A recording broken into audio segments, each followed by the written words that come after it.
नमस्कार, मैं डॉक्टर रजनीश कुमार आप सभी का एक बार फिर से हार्दिक स्वागत करता हूं। आज के वीडियो लेक्चर में हम एक प्रैक्टिस सेट पर बातचीत करेंगे, जो कि यूजीसी नेट हिंदी यूनिट 3 के ऊपर आधारित है, जिसमें कि हम कुछ सवालों पर बातचीत करेंगे और इसी उम्मीद के साथ बातचीत करेंगे कि आगे की परीक्षा में यहाँ से कुछ न कुछ प्रश्न आपको परीक्षा हॉल में दिखाई पड़ेंगे और आपका रिवीजन भी होगा। तो चलते हैं, बात करते हैं पहले क्वेश्चन के ऊपर। पहला प्रश्न यहाँ पर दिया गया है, शक्ति ही कवित्व बीज संस्कार रूप काव्य हेतु शक्ति के संदर्भ में यह कथन किस आचार्य का है? ऑप्शन दिया गया है भट्टतौत, रुद्रट, मम्मट, जगन्नाथ। शक्ति ही कवित्व बीज संस्कार रूप, ये जो कोटेशन दिया गया है, शक्ति के अर्थ में यहाँ पर शक्ति का मतलब है प्रतिभा। तो इस कोटेशन को या इस कथन को भारतीय काव्य शास्त्र में किस आचार्य द्वारा दिया गया है, आपके दिमाग में तुरंत आना शुरू कर दिया होगा। इसका सही जवाब है ऑप्शन तीसरा, आचार्य मम्मट ने काव्य हेतु पर विचार करते हुए लिखा शक्ति ही कवित्व बीज संस्कार रूप, यानी कि प्रतिभा को ही इन्होंने काव्य हेतु के रूप में प्रमुखता दी है, लेकिन अपने पूर्ववर्ती जितने भी आचार्य हैं उनसे थोड़ा सा हट के यहाँ पर उन्होंने बात कही है। अगला प्रश्न है, भारतीय काव्य शास्त्र सिद्धांत और संप्रदाय के संबंध में निम्नलिखित कथनों में से सही कथनों का चयन कीजिए। 5 कथन यहाँ पर दिए गए हैं, उन पांचों कथनों के आधार पर हमें सही उत्तर का चयन करना है। तो ऑप्शन ए दिया गया है, जगन्नाथ के अनुसार अलंकार काव्य की आत्मा व्यंग्यार्थ ध्वनि में रमणीयता उत्पन्न कर देते हैं। मम्मट के अनुसार नियत वर्णों का रस विषयक व्यापार वृत्ति रीति कहलाता है। दंडी के अनुसार काव्य की शोभा करने वाले धर्म गुण कहते हैं। वामन के अनुसार सादृश्य पर आधारित गौड़ी लक्षणा वक्रोक्ति अलंकार कहलाता है। भट्टनायक के अनुसार विभावादि और स्थायी भावों में परस्पर व्यंजक व्यंग्य रूप संयोग द्वारा रस की अभिव्यक्ति होती है।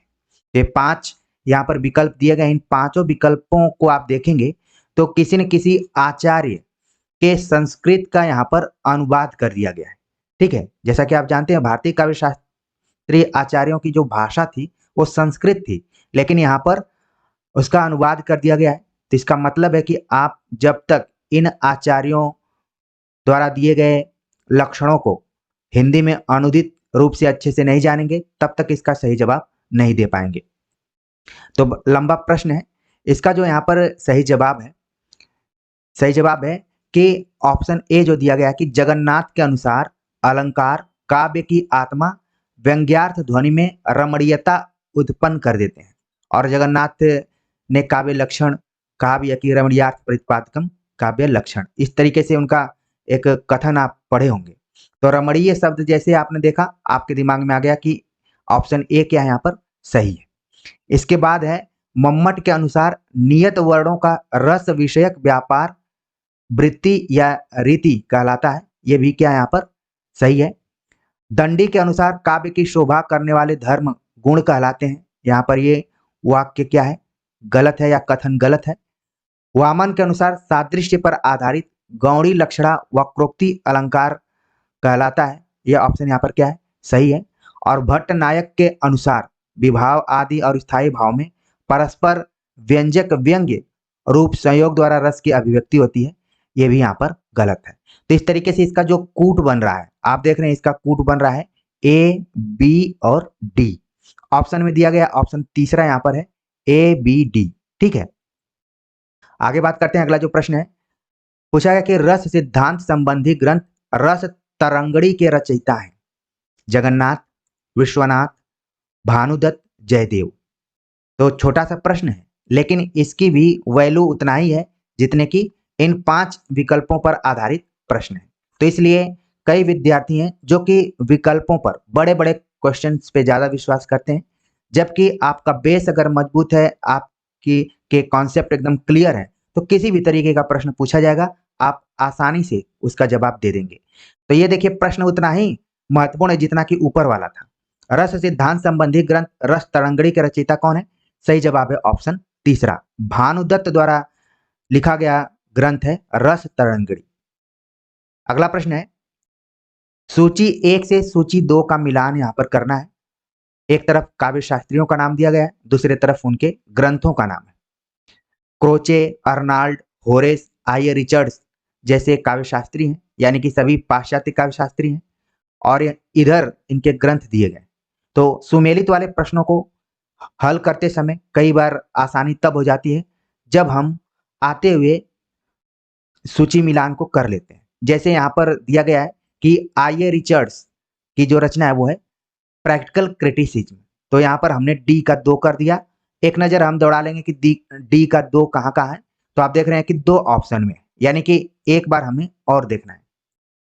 आप देखेंगे यहाँ पर कि आगे जो इसमें मिलान है, बी का एक हो गया स्टडी ऑफ पोएट्री, ये रचना हो गई किसकी है, मैथ्यू अर्नाल्ड की। ठीक है, इसके बाद हम देखते हैं कि क्रोचे का जो ग्रंथ है वो है एस्थेटिक्स। ठीक है, तो यहाँ पर हम इसको नोट कर लेते हैं। इसके बाद होरेस द्वारा जो रचना लिखी गई है या फिर उनका ग्रंथ है, सही जवाब है द आर्ट ऑफ पोएट्री। ठीक, तो इस तरीके से जो कूट बन रहा है 3 1 4 2, 3 1 4 2, यानी कि चौथा ऑप्शन यहाँ पर क्या है, सही है। आगे के लिए जरूर ध्यान में रखिए, कुछ रचनाओं को आप जरूर ध्यान में रख लिए होंगे कि क्रोचे एस्थेटिक्स, जिसको कि हम हिंदी में सौंदर्य शास्त्र के नाम से भी जानते हैं। ठीक है, इसके बाद होरेस, होरेस हालांकि आपके पाठ्यक्रम में नहीं है लेकिन क्वेश्चन में यहाँ पर उनको रखा गया है। अर्नाल्ड की का ग्रंथ कौन सा है, या फिर आई रिचर्ड्स का ग्रंथ कौन सा है, आपने देख लिया। आगे बात करते हैं। अगला जो प्रश्न है, पूछा गया कि कल्पना मन की कोई रहस्यपूर्ण क्रिया नहीं है, वह मन की अन्य क्रियाओं के समान ही होती है। यह कथन किस पाश्चात्य चिंतक का है? ऑप्शन दिया गया है क्रोचे, टीएस इलियट, कॉलरिज, आई रिचर्ड्स। तो आप देख रहे हैं यहाँ पर कि कल्पना मन की कोई रहस्यपूर्ण क्रिया नहीं है, वह मन की अन्य क्रियाओं के समान ही होती है। किसका मानना है?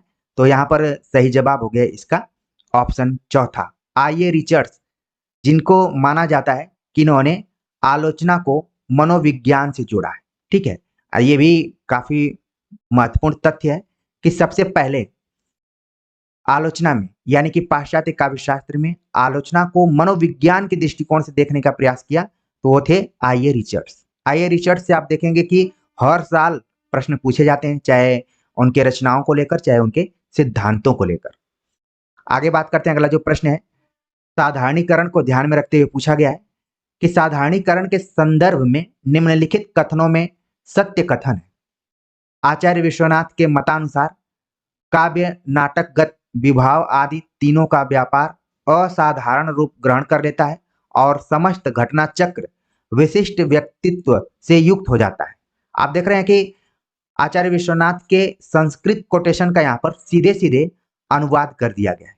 ठीक है, आगे अगला जो विकल्प है, भट्ट नायक के अनुसार काव्य और नाटक में अभिधा व्यापार के उपरांत भावकत्व व्यापार के द्वारा विभाव, अनुभाव और संचारी भाव का साधारणीकरण हो जाता है। ऑप्शन सी है कि अभिनव गुप्त के अनुसार साधारणीकरण द्वारा कवि निर्मित पात्र व्यक्ति विशेष रहते हुए सामान्य प्राणी मात्र रह जाता है।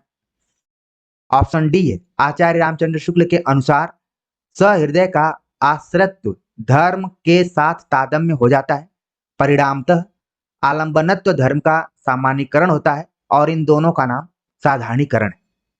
डॉक्टर नगेंद्र के अनुसार साधारणीकरण न तो आश्रय यानी राम का होता है, न आलंबन यानी सीता का, बल्कि वह कवि की अनुभूति का होता है। तो आप देख रहे हैं यहाँ पर साधारणीकरण से स्पेशली ये प्रश्न पूछा गया है और साधारणीकरण पर जितने भी विद्वान हैं, अध्ययन किए हैं, उन सभी के मतों को यहाँ पर रखा गया है। नीचे कूट दिया गया है कि सही उत्तर का चयन कीजिए। ठीक है, यहाँ पर हमें सही उत्तर का चयन करना है, तो सबसे पहले हम देखते हैं कि आखिरकार किसकी बात सही है।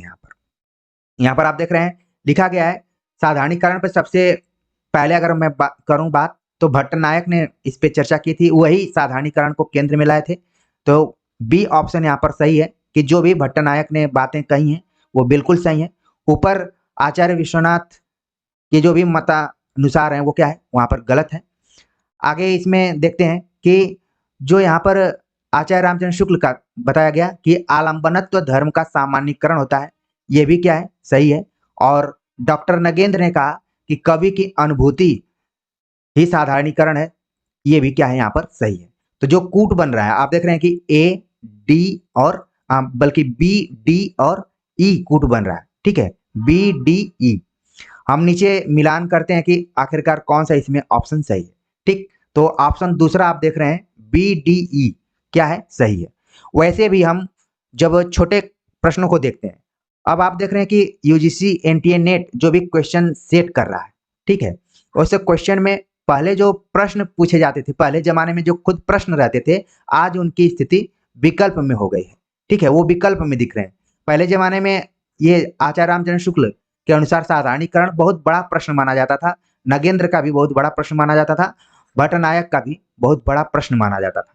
लेकिन यहाँ पर आप देख रहे हैं कि इनको विकल्पों में रख दिया गया है, ठीक है। लेकिन जब आपका बेसिक मजबूत रहेगा, आप चीजों को जानेंगे, तभी प्रश्नों से लेकर विकल्पों तक माथापच्ची करेंगे और सही उत्तर तक पहुंचेंगे। इसलिए छोटे बड़े प्रश्न जो भी हैं उनको आपको उतने ही गंभीरता से लेना है जितने कि बड़े प्रश्नों को आप ले रहे हैं। आगे बात करते हैं, अगला जो प्रश्न है, कालक्रम के अनुसार निम्नलिखित पाश्चात्य काव्य शास्त्रियों को पहले से बाद के क्रम में लगाइए, ठीक है, पहले से बाद के क्रम में लगाना है। नाम दिया गया है टीएस इलियट, ड्राइडन, आई रिचर्ड्स, विलियम वर्ड्सवर्थ, लॉन्जाइनस। तो ये सभी पाश्चात्य काव्य शास्त्री हैं और यहाँ पर इनके जीवन क्रम के आधार पर हमें बताना है कि आखिरकार कौन पहले पैदा हुआ और कौन बाद में हुआ।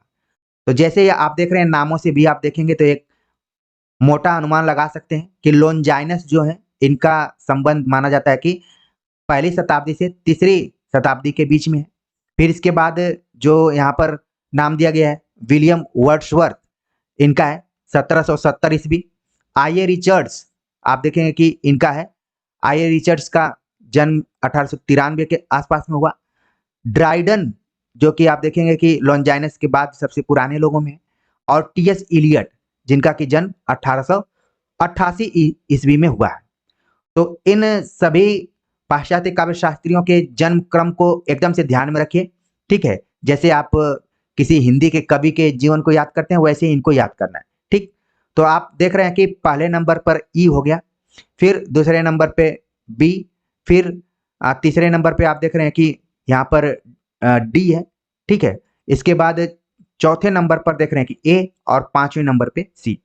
यानी कि जो इसका सही जवाब यहाँ पर हो रहा है वो है ऑप्शन चौथा, ई बी डी ए सी, ठीक है। ये इनका क्रम है, इसको अपने कॉपी पर नोट कर सकते हैं या फिर दिमाग में एक फोल्डर बनाकर रख सकते हैं कि सबसे पहले लॉन्जाइनस, फिर नाम आया ड्राइडन का, फिर नाम आया विलियम वर्ड्सवर्थ का, फिर नाम आया टीएस इलियट का, फिर आई रिचर्ड्स। यानी कि पाश्चात्य काव्य शास्त्रियों में अगर हम देखें तो प्लेटो सबसे पुराने में आ जाएंगे, इसके बाद सबसे नए में जो है, ठीक है, वो है रिचर्ड्स। पी से लेकर आर तक की यात्रा को आपको ध्यान में रखना है। आगे बात करते हैं, अगला जो प्रश्न है मिथक, प्रतीक और बिंब पर आधारित है। पूछा गया है कि मिथक, प्रतीक और बिंब के संबंध में निम्नलिखित कथनों में से सही कथनों का चुनाव कीजिए। और यहाँ पर जो भी बातें कही गई हैं, कुछ विद्वानों के अनुसार कही गई हैं, कुछ लक्षणों के आधार पर विकल्प दिए गए। तो पहला विकल्प है यहाँ पर, अरस्तु ने अपने ग्रंथ पोएटिक्स में मिथक का प्रयोग कथानक, आख्यान मूलक रचना तथा मनगढ़ंत कथा के लिए किया है। नगेंद्र लिखते हैं, काव्य बिंब शब्दार्थ के माध्यम से कल्पना द्वारा निर्मित एक ऐसी मानस छवि है जिसके मूल में भाव की प्रेरणा रहती है। प्रतीक स्वतः संभव होता है जबकि बिंबों का निर्माण सचेष्ट किया जाता है। प्रतीक प्रतिरूप न होकर निरूपण होता है, कलाकार के भावों के प्रेषण का माध्यम होता है। कल्पना से प्रतीक का निर्माण होता है और प्रतीकों से बिंब का निर्माण होता है। तो कुल मिलाकर आप देख रहे हैं कि मिथक, प्रतीक और बिंब का आपस में क्या संबंध है, कौन किससे निर्मित होता है और किस पे आधारित है, उसके बारे में पूरी बात यहाँ पर कही गई है। तो यहाँ पर आप जो देख रहे हैं ऑप्शन ए है कि अरस्तु ने अपने ग्रंथ पोएटिक्स में मिथक का प्रयोग कथानक, आख्यान मूलक रचना और मनगढ़ंत कथा के लिए किया है। ये क्या है? ऑप्शन यहाँ पर सही है। इसको आगे के लिए भी ध्यान में रखिए। हो सकता है कि आप जब अगली बार एग्जाम में बैठेंगे तो पूछा जा सकता है कि अरस्तु के अनुसार मिथक का प्रयोग किन किन क्षेत्रों में किया गया, किस किस चीज के लिए किया गया है। तो ये 3 विकल्प काफी महत्वपूर्ण है, इनको नोट कर लीजिए आप। इसके बाद जो बात कही जा रही है कि नगेंद्र लिखते हैं, काव्य बिंब शब्दार्थ के माध्यम से कल्पना द्वारा निर्मित है, एक ऐसी मानस छवि है जिसके मूल में भाव की प्रेरणा रहती है। एक चीज आप देखेंगे, डॉक्टर नगेंद्र जो है वो अनुभूति और भाव दोनों पर काफी जोर देते हैं। ऊपर हमने साधारणीकरण के बारे में बात की, वहां पर भी कवि की अनुभूति यानी कि भावना पर उन्होंने जोर दिया था, और यहाँ पर बिंबों के बारे में भी लगभग वही बात कह रहे हैं। तो ये भी ऑप्शन यहाँ पर क्या है? सही है। ये कुछ लक्षण है जिनको कि आप रख सकते हैं अपने दिमाग में, ताकि विषम परिस्थिति में या फिर जब आपको लगे कि प्रश्न कठिन है तो उस समय इन ट्रिक्स को आप अपना सकते हैं, इन लक्षणों के आधार पर बता सकते हैं। तो ए और बी दोनों यहाँ पर सही हो रहे हैं। इसके बाद बताएगा कि प्रतीक स्वतः संभव होता है जबकि बिंबों का निर्माण सचेष्ट किया जाता है। ये ऑप्शन यहाँ पर क्या है? गलत है, क्योंकि जो भी प्रतीक है उसमें भी कहीं ना कहीं कल्पना का पुट होता है, और बिंब बिंब प्रतीक और कल्पना दोनों के मिक्सर यानी मिश्रित रूप से निर्मित होता है, सचेष्ट किया जाता है। ये बात सही है, लेकिन प्रतीक के बारे में कहा जा रहा है कि स्वतः संभव होता है, जो कि गलत है। यहां पर आप देख रहे हैं कि पूछा गया कि प्रतीक प्रतिरूप न होकर निरूपण होता है। प्रतिरूप का मतलब है कि छाया, ठीक है, या फिर नकल जिसको बोल सकते हैं। और बोला गया कि कलाकार के भावों के प्रेषण का माध्यम होता है। ये भी ऑप्शन यहाँ पर क्या है? सही है। और कहा गया अंत में कि कल्पना से प्रतीक का निर्माण होता है और प्रतीकों से बिंब का निर्माण होता है। ठीक, चूंकि यहाँ पर 3 ऑप्शन को हमें बताना है, तो इसका जो यहाँ पर सही जवाब हो रहा है ए, बी और डी। ठीक है, सही जवाब है ए, बी, डी, यानी कि पहला ऑप्शन। आगे बात करते हैं। अगला जो प्रश्न है उत्तर आधुनिकता से रिलेटेड है, यानी कि पोस्ट मॉडर्निज्म जिसको कहा जा सकता है। उत्तर आधुनिकतावाद के संबंध में उपयुक्त कथन है। लियोतार की पुस्तक द मॉडर्न कंडीशन से उत्तर आधुनिकतावादी चिंतन का आरंभ माना जाता है। 19वीं शताब्दी को उत्तर आधुनिकता का समय माना गया है। फ्रेडरिक जेम्सन ने उत्तर आधुनिकता को पूंजीवाद के विकास की खास अवस्था कहा है। टी.एस. इलियट की कृति द वेस्टलैंड उत्तर आधुनिकतावाद का साहित्यिक उदाहरण है। और ऑप्शन ई है कि उत्तर आधुनिकतावादी विचारकों ने लेखक की मृत्यु और विचारधारा के अंत की घोषणाएं की हैं। नीचे दिए गए विकल्पों में से सही उत्तर का चयन हमें करना है। तो सबसे पहले हमें यहाँ पर देखना है कि कौन सा कथन सही है, उसके आधार पर सही उत्तर तक हम पहुंचेंगे। यहाँ पर लियोटार लिखा हुआ है, लेकिन आप ध्यान में रख सकते हैं लियोतार कहा जाता है जिनका संबंध उत्तर आधुनिकतावादी विचारकों से। लियोतार की पुस्तक द मॉडर्न कंडीशन से उत्तर आधुनिकतावादी चिंतन का आरंभ माना जाता है। ये ऑप्शन यहाँ पर क्या है? सही है। फिर इसके बाद कहा गया कि 19वीं शताब्दी को उत्तर आधुनिकता का समय माना गया है। ये गलत है। ठीक है, आप 20वीं 21वीं शताब्दी से इसको जोड़ सकते हैं, खासतौर से 20वीं शताब्दी। अगला बताया कि फ्रेडरिक जेम्सन ने उत्तर आधुनिकता को पूंजीवाद के विकास की खास अवस्था कहा है। ये यहाँ पर ऑप्शन क्या हो रहा है? ये सही है। टी.एस. इलियट की कृति द वेस्टलैंड उत्तर आधुनिकतावाद का साहित्यिक उदाहरण है, इस बात को कहा जा रहा है, जो कि गलत है। उत्तर आधुनिकतावादी विचारकों ने लेखक की मृत्यु, विचारधारा के अंत की घोषणाएं की। साथ में उन्होंने कहा कि इतिहास का भी अंत हो चुका है। ठीक है, इसके अलावा उन्होंने मनुष्य की मृत्यु के बारे में भी बोल दिया। लेखक की मृत्यु हो गई तो मनुष्य की मृत्यु हो गई, इतिहास का अंत हो गया, विचारधारा का अंत हो गया। उत्तर आधुनिकतावादी विचारकों का ऐसा मानना है। तो ये भी क्या है? यहाँ पर सही है। तो आप देख रहे हैं कि इसका जो कूट बन रहा है ए, सी और ई कूट बन रहा है। हम देखते हैं इसमें ए, सी, ई किसमें है? सही जवाब हो गया ऑप्शन चौथा, ए, सी, ई। तो यहाँ पर आप देख रहे हैं जो विकल्प बन रहे हैं, जो प्रश्नों के विकल्प बन रहे हैं, वो जो भी सब्जेक्टिव तौर पर विचारकों द्वारा सिद्धांत दिए गए हैं या फिर जो समय है उसको ही यहाँ पर रख दिया गया है। पहले ये सभी विकल्प एक प्रश्न के रूप में हुआ करते थे कि द पोस्ट मॉडर्न कंडीशन किसकी रचना है।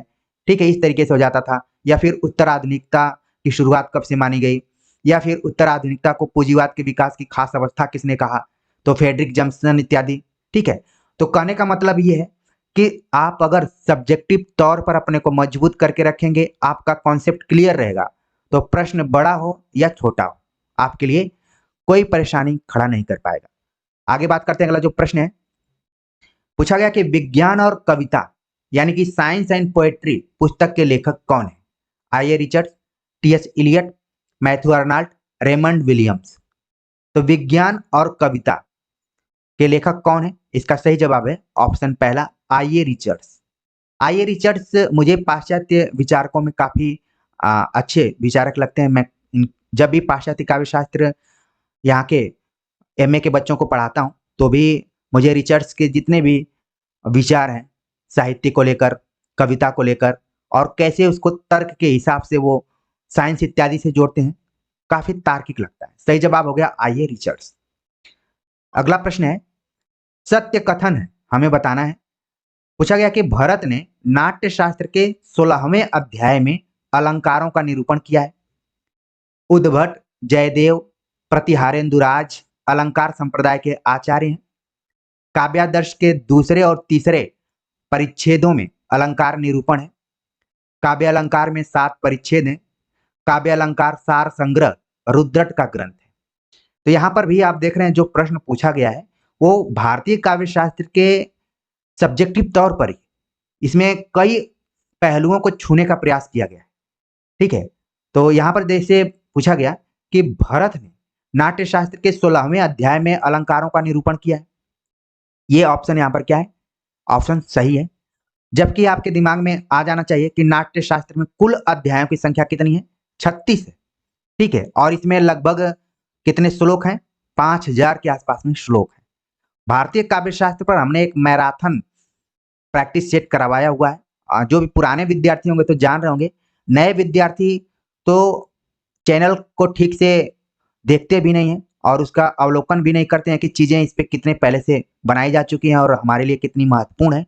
वो तुरंत कमेंट्स कर देते हैं कि सर फला विषय पर आप बना दीजिए, मानो मैं पहली बार इस पे काम कर रहा हूँ। ऐसी बात नहीं है, ये सब तो इसलिए है कि परीक्षाओं तक आप जुड़े रहें, आप की ऊर्जा बनी रहे, तो हम काम कर रहे हैं। नहीं तो आप देखेंगे कि आप अगर 3-4 महीने पहले से भी तैयारी करना चाहते हैं तो पर्याप्त मैटर है, आप टाइम टेबल के हिसाब से पढ़ सकते हैं। भरत के नाट्य शास्त्र से रिलेटेड यहाँ पर बात की गई। वैसे तो भरत रस के लिए जाने जाते हैं, लेकिन यहाँ पर अलंकारों के बारे में पूछ दिया गया। अब आपके मन में आना चाहिए कि भरत ने किन अध्यायों में रस के बारे में बात की है। ठीक है, तो ये भारतीय काव्य शास्त्र वाली प्रैक्टिस सेट आप देखेंगे जो मैराथन कोर्स है, तो आपको एक एक प्रश्न का उत्तर वहां पर मिल जाएगा। अगला जो विकल्प इसमें दिया गया है कि उद्भट, जयदेव और प्रतिहारेंदुराज अलंकार संप्रदाय के संबंधित आचार्य, ये भी यहाँ पर ऑप्शन क्या हो रहा है, ऑप्शन सही है। कहा गया कि काव्यादर्श के दूसरे और तीसरे यानी कि 23 आप ध्यान में रखिए परिच्छेदों में अलंकार निरूपण है, ये भी यहाँ पर क्या है, सही है। काव्यादर्श किसका ग्रंथ है, कितने भागों में बटा हुआ है, ये सब आपके मन में आ रहा होगा। ऑप्शन डी दिया गया कि काव्य अलंकार में 7 परिच्छेद हैं, जो कि क्या है, गलत है। काव्य अलंकार में कुल 6 परिच्छेदों की बात की गई है।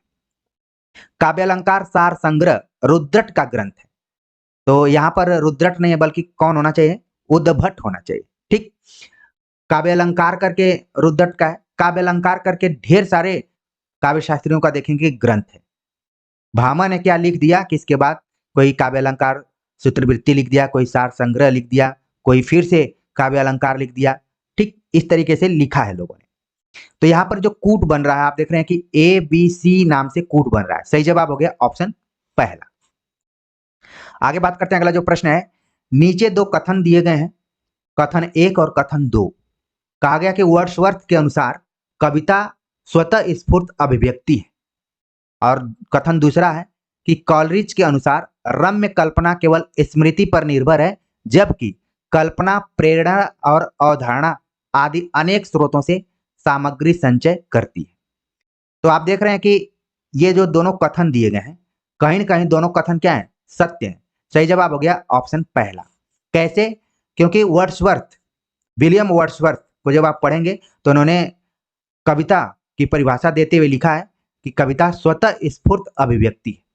भले भारतीय काव्य शास्त्र में काव्य लक्षण, काव्य प्रयोजन, काव्य हेतु के बारे में बात की गई हो, लेकिन पाश्चात्य काव्य शास्त्र में आप देखेंगे वहां के विद्वानों का मानना है कि कविता क्या है, वो स्वतः स्फूर्त अभिव्यक्ति है। वो कवि बनने में नहीं है, बल्कि एक तरीके से प्रतिभा से ही जोड़कर उन्होंने देखा है।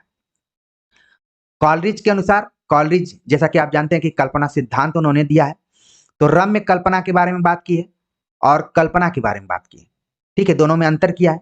तो यहां पर भी कहा गया कि रम्य कल्पना केवल स्मृति पर निर्भर है, जबकि कल्पना क्या है, प्रेरणा और अवधारणा दोनों को अनेक सूत्रों से सामग्री प्राप्त करते हुए समावेशित करती है। तो इस तरीके से इसका जो सही जवाब हो गया ऑप्शन पहला हो गया। आगे बात करते हैं, अगला जो प्रश्न है, पाश्चात्य काव्य चिंतकों को उनके जन्म वर्ष के अनुसार पहले से बाद के क्रम में व्यवस्थित कीजिए। फिर से उसी तरीके का प्रश्न है, एक ऐसा प्रश्न आ चुका है ऊपर में। तो अब आपको क्या करना है, प्रश्न को देखना है और फिर सीधे सीधे यहां पर ईयर लिख देना है ताकि आप कंफ्यूज न हो। जैसे आईए रिचर्ड्स का आ गया तो आप तुरंत लिख देंगे 1893 ईस्वी। मैथ्यू अर्नाल्ड यहां पर नया है तो इसको लिख दीजिए 1822। कॉलरिज हमने ऊपर पढ़ा भी था 1772। विलियम वर्ड्सवर्थ का दिया 1770 और टीएस इलियट का हो गया 1888 ईस्वी में। क्या इसमें आपको किसी हिंदी के साहित्यकार का जन्म यहाँ पर दिखाई पड़ रहा है? ठीक है, तो आपको रिलेट कर लीजिए, नहीं दिखाई दे रहा है कोई बात नहीं। यहाँ पर हमें अब क्रम से इसको बता देना है कि सही उत्तर कौन सा हो सकता है। लेकिन उसके पहले आप देख रहे हैं यहाँ पर कि कॉलरिज और विलियम वर्ड्सवर्थ दोनों में मात्र 2 साल का अंतर है और यह भी कहा जाता है कि दोनों अच्छे मित्र भी थे और कुछ किताबें भी एक दूसरे के साथ मिलकर लिखे हैं। ठीक है, तो इसका जो यहाँ पर सही जवाब हो रहा है, सही जवाब हो रहा है ऑप्शन चौथा, कि सबसे पहले कौन सा है, विलियम वर्ड्सवर्थ है, इसके बाद है कॉलरिज, जैसा कि मैंने बताया कि 2 साल का ही अंतर है। ठीक है, इसके बाद आ गए मैथ्यू अर्नाल्ड, फिर आ गए टीएस इलियट, फिर आईए रिचर्ड्स। तो कुल मिलाकर इसका जो सही जवाब हो गया ऑप्शन चौथा है। आगे बात करें तो सवाल है कि पूर्ण क्लासिक कृति वह जिसमें किसी मानव समाज की पूर्ण शक्ति निहित हो, यह कथन किसका है? पूर्ण क्लासिक कृति, कृति भी कई तरीके की होती है। आपने एक रचना पढ़ी होगी 20वीं शताब्दी की कालजयी कृतियां। ठीक है, कालजयी कृतियां यानी कि कुछ कृतियां ऐसी होती हैं, जैसे गोदान का नाम लें आप, चाहे राम की शक्ति पूजा को लें या फिर मैला आंचल को लें। ठीक, ये सभी कैसी रचनाएं हैं? पूर्ण क्लासिक कृति के अंतर्गत हैं, कालजयी रचनाएं। तो जैसे ही मैंने उदाहरण दिया तो आपके दिमाग में आ गया होगा कि पूर्ण क्लासिक कृति वही हो सकती है जिसमें किसी मानव समाज की पूर्ण शक्ति निहित हो या फिर उसमें उसकी अभिव्यक्ति हो। तो ये बात किसने कही? ऑप्शन दिया गया है आईए रिचर्ड्स, टीएस इलियट, क्रोचे या फिर मैथ्यू अर्नाल्ड। तो इसका जो यहाँ पर सही जवाब है, ये बात कही थी टीएस इलियट ने। ऑप्शन दूसरा इसका सही जवाब है। आगे बात करते हैं सत्य कथन पर आधारित प्रश्न। पूछा गया कि वैदर्भी रीति में ओज गुण प्रकाशक वर्णों की अधिकता होती है। भरत के नाट्य शास्त्र में रीति के लिए प्रवृत्ति शब्द का उल्लेख है। वामन ने रीति के 5 प्रकार माने हैं, वैदर्भी, गौड़ी, पांचाली, सौरसैनी और लाटिया। कुंतक ने रीति को मार्ग कहा है। भोज ने अवंतिका और मागधी नामक 2 नई वृत्तियों की उद्भावना की। हमें सही उत्तर का चयन इसमें करना है कि आखिरकार कौन सा सही जवाब इसमें है। तो यहां पर आप देख रहे हैं कि भरत के नाट्य शास्त्र में रीति के लिए प्रवृत्ति शब्द का उल्लेख किया गया है, ये यहां पर क्या है? सही है। और आगे इसमें बताया गया कि कुंतक ने रीति को मार्ग कहा है, ये भी क्या है? यहां पर सही है। इसके बाद है भोज ने अवंतिका और मागधी नामक 2 नई वृत्तियों की उद्भावना की है। तो यहां पर आप देख रहे हैं कि बी, डी और ई जो ऑप्शन है सही है। ठीक, तो यहां पर इसका जो सही जवाब हो गया ऑप्शन चौथा है। इसमें गलत कौन कौन सा हो गया? वैदर्भी रीति में ओज गुण प्रकाशक वर्णों की अधिकता होती है, जो कि गलत है। और यहाँ पर बात कही गई कि वामन रीति के 5 प्रकार माने हैं, ये क्या है, गलत है। जो सही था हमने उसको बता दिया। आगे की प्रैक्टिस में वामन ने रीतियों के कितने प्रकार माने, वो रीतियां कौन कौन सी हैं, या फिर वैदर्भी रीति, गौड़ी रीति, पांचाली रीति, इनकी क्या खास विशेषताएं हैं, आगे की प्रैक्टिस सेट में हम कुछ प्रश्नों के साथ जरूर हाजिर होंगे और शब्द शक्तियों पर भी बात करेंगे। अगला जो प्रश्न है कि निम्नलिखित में से यह कथन काव्य शब्दोयम गुणालंकार संस्कृतयो शब्दार्थयो वर्तते किसका है? यह कथन किसका है? काव्य शब्दोयम गुणालंकार संस्कृतयो शब्दार्थयो वर्तते, भामह, मम्मट, वामन, विश्वनाथ। तो नॉर्मल ये एक तरीके से काव्य लक्षण यहाँ पर दिया गया है। ठीक है, देखने में प्रश्न छोटा है लेकिन इसकी भी कीमत उतना ही है जितने की बड़े प्रश्नों की है। तो इसका जो सही जवाब हो गया ऑप्शन तीसरा, वामन द्वारा ये कथन कहा गया है। अगला प्रश्न है सूची 1 का सूची 2 से हमें मिलान करना है। एक तरफ काव्य चिंतक हैं, दूसरे तरफ उन काव्य चिंतकों का समय दिया गया है। खासतौर से आप देख रहे हैं कि भारतीय काव्य शास्त्र और पाश्चात्य काव्य शास्त्र से समय पर आधारित सवाल पूछा जा रहा है। तो यानी सब्जेक्टिव तौर पर कॉन्सेप्ट को क्लियर करते हुए जो भी आचार्य लगे हुए हैं, चिंतक लगे हुए हैं, उनके जीवन काल को भी आप जरूर ध्यान में रखें।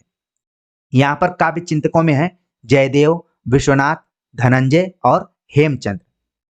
ठीक है, तो सबसे पहले हम बात करते हैं कि किसका क्या मिलान है यहाँ पर। ठीक, जैसे हेमचंद्र के बारे में आप पढ़ेंगे तो तुरंत आपने पढ़ा होगा कि 12वीं शती के आचार्य थे। इनको हम हिंदी साहित्य में आदिकाल में भी पढ़ते हैं।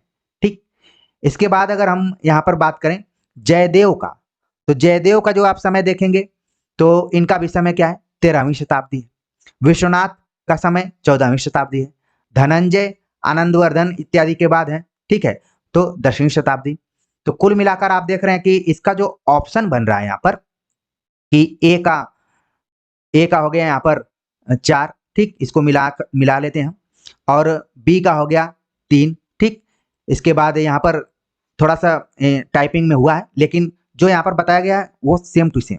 ठीक, इसके बाद सी का क्या है, 2 हो गया और डी का 1 हो गया। तो जो यहाँ पर सही जवाब हो रहा है ऑप्शन चौथा हो रहा है। आगे के लिए जरूर आप ध्यान में रखिए कि जयदेव का संबंध 13वीं शताब्दी से है, विश्वनाथ 14वीं शताब्दी में, धनंजय 10वीं शताब्दी में और हेमचंद 12वीं शताब्दी में। ठीक, तो ये इनका क्या है, क्रम है। अभी तो यहाँ पर मिलान करने के लिए दे दिया है, अगर ये भी सवाल नहीं रहता तो भी हमें नीचे कूट में ए बी इस तरीके से बताना पड़ता। ठीक है, तो कुल मिलाकर किसी भी तरीके से सवाल पूछा जाए आप 100% सही करके आ सकते हैं। आगे बात करते हैं, अगला जो प्रश्न है यहाँ पर पूछा गया कि निम्नलिखित ग्रंथों को कालानुक्रम में व्यवस्थित कीजिए। रसगंगाधर, चंद्रालोक, साहित्य दर्पण, काव्यानुशासन, रसमीमांसा, जिसकी चर्चा मैं ऊपर कर रहा था।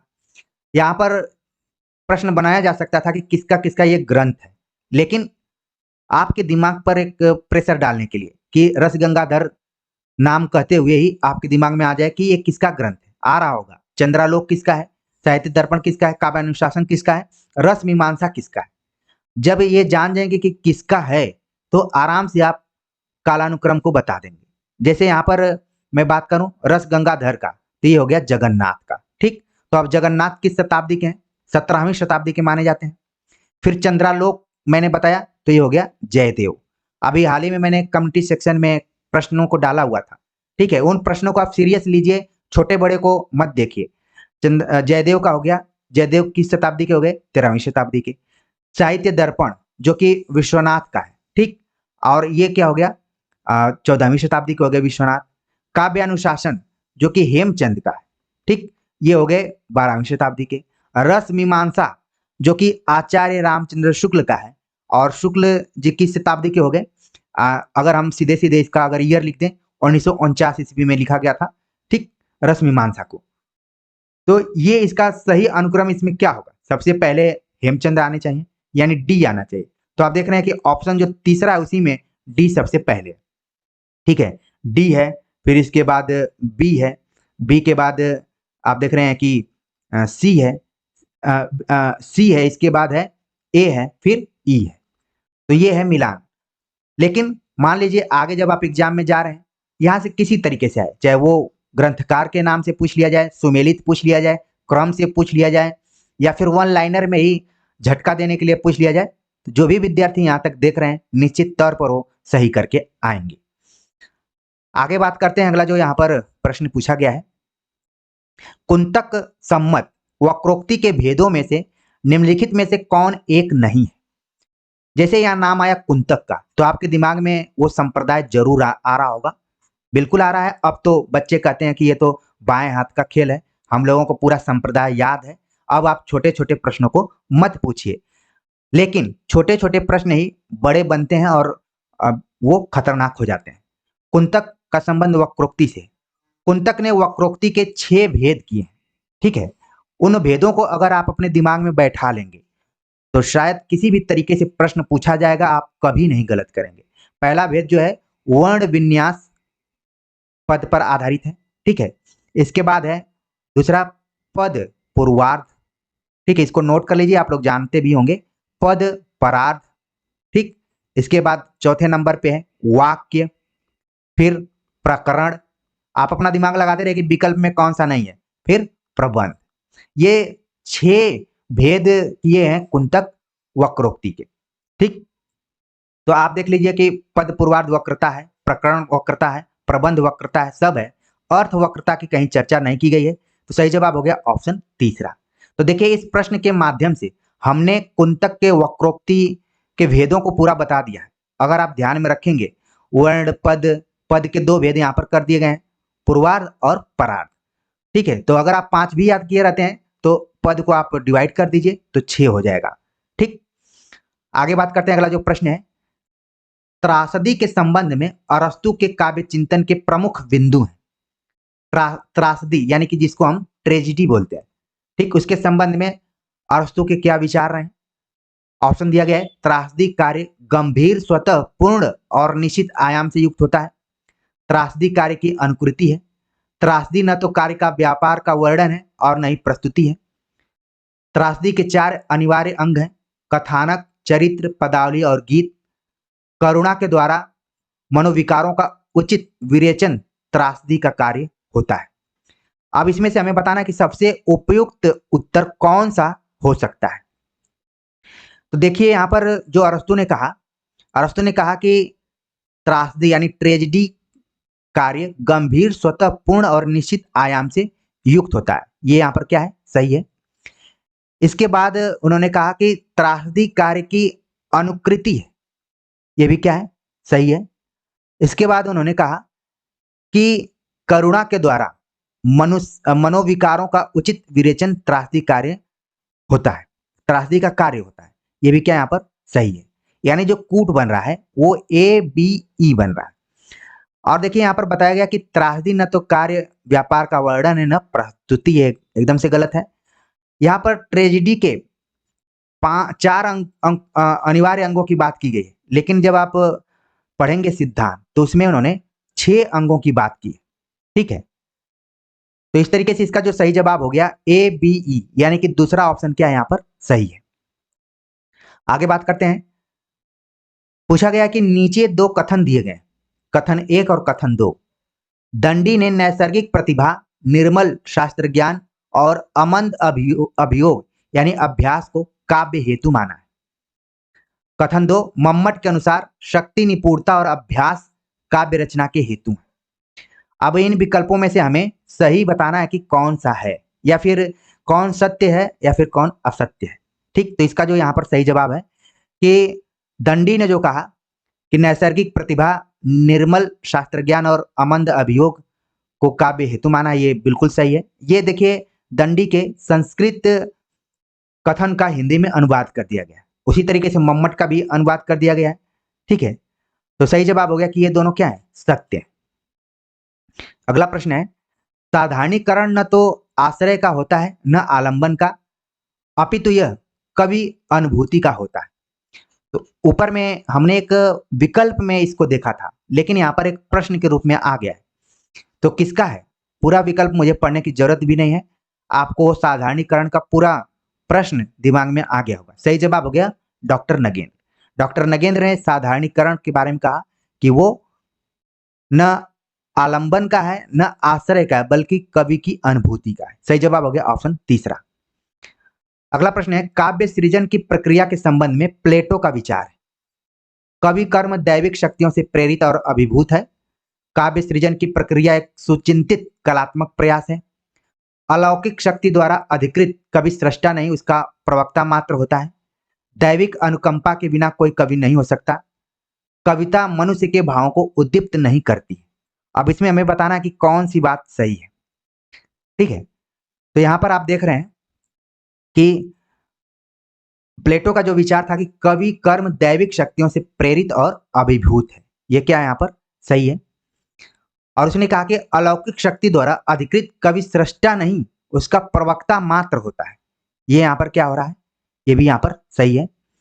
और प्लेटो ने कहा कि दैविक अनुकंपा के बिना कोई कवि नहीं हो सकता। कुल मिलाकर प्लेटो का विचार था कि जो भी कविता लिखता है उसके ऊपर दैवीय प्रभाव है, या फिर उसको बोले कि आशीर्वाद है। तो यहाँ पर जो कूट बन रहा है वो बन रहा है ACD। ठीक, बाकी जितने भी यहाँ पर ऑप्शन दिए गए हैं वो सब क्या है, वो गलत है। सही जवाब हो गया ऑप्शन चौथा। आगे बात करते हैं। अगला जो यहाँ पर प्रश्न है, निम्नलिखित में से किस व्याख्याकार ने अरस्तु के अनुकरण सिद्धांत की व्याख्या करते हुए लिखा है, यह सादृश्य विधान अथवा मूल का पुनरुत्पादन है, सांकेतिक उल्लेखन नहीं। Atkins, Gilbert, Scott James, butcher.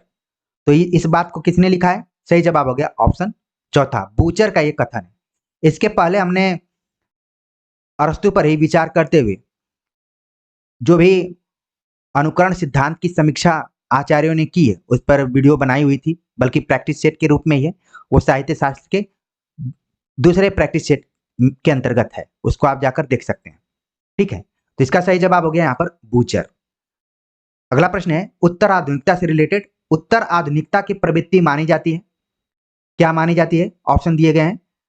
सांस्थानिक शैथिल्य तथा सर्वसत्तावाद के स्थान पर बहुलता को प्रोत्साहन, हाशिए के लोगों के अधिकारों का समर्थन, महावृत्तांत का समर्थन, साहित्य में विरचनावाद यानी विखंडनवाद की प्रतिष्ठा, कृति को अखंडता में देखने की प्रवृत्ति का समर्थन। इसमें से बताना है सबसे उपयुक्त उत्तर कौन सा हो सकता है। तो उत्तर आधुनिकता के बारे में आ गया होगा, ठीक है, जिसको हम बोलते हैं पोस्ट मॉडर्निज्म। ठीक है, तो यहाँ पर जो बात कही गई कि उत्तर आधुनिकता सांस्थानिक शैथिल्य तथा सर्वसत्तावाद के स्थान पर बहुलता को प्रोत्साहित करती है या फिर उसको प्रोत्साहन देती है, ये यहाँ पर कथन क्या है, सही है। इसके बाद बताया गया कि हाशिए के लोगों के अधिकारों का समर्थन करती है, ये भी क्या बात है, यहाँ पर सही है। और कहा गया कि साहित्य में विखंडनवाद की प्रतिष्ठा करती है, ये भी ऑप्शन यहाँ पर क्या है, सही है। तो यहाँ पर आप देख रहे हैं कि ABD जो ऑप्शन बन रहा है, ऑप्शन दूसरा इसका क्या है, यहाँ पर सही जवाब है। और बाकी जितने भी हैं यहाँ पर ऑप्शन वो क्या है, वो सब गलत है। आगे बात करते हैं। अगला जो प्रश्न है कि सूची 1 का सूची 2 से मिलान करना है। एक तरफ विचारक हैं, दूसरे तरफ सिद्धांत दिए गए हैं। CDW Bray, Albert Camus, Lyotard, Carl Gustav Jung. यानी यहाँ पर देखिए जुंग का पूरा नाम दे दिया है, जिससे कि आप थोड़े से घबरा जाएं कि आखिरकार ये कौन है। ठीक है, लेकिन वही है मनोविश्लेषणवाद से, तो इसको हम यहाँ पर पहले से ही जोड़ देते हैं। अल्बेयर कामू को बिल्कुल आप जानते हैं कि इनका संबंध किससे है, अस्तित्ववाद से है। लियोटार्ड को अभी हमने पिछले प्रश्नों में देखा कि उत्तराधुनिकता से है।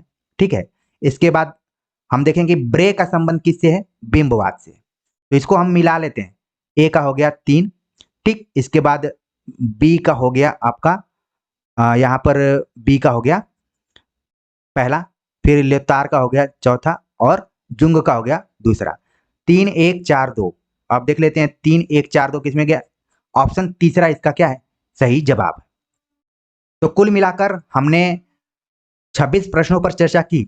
हालांकि प्रश्न छोटे बड़े थे, समय लगा होगा, और मैं उम्मीद करता हूं कि आपने आखिर तक इस प्रैक्टिस सेट को देखा होगा, आपका रिवीजन भी हुआ होगा और कुछ नए प्रश्न आप यहाँ पर देखे होंगे। कोशिश यही है कि इसमें से अगर प्रश्न परीक्षा में आए तो वहां पर आपका गलत नहीं होना चाहिए। तो आप सभी के कमेंट्स का मुझे इंतजार रहेगा। मिलते हैं एक नए टॉपिक के साथ, तब तक के लिए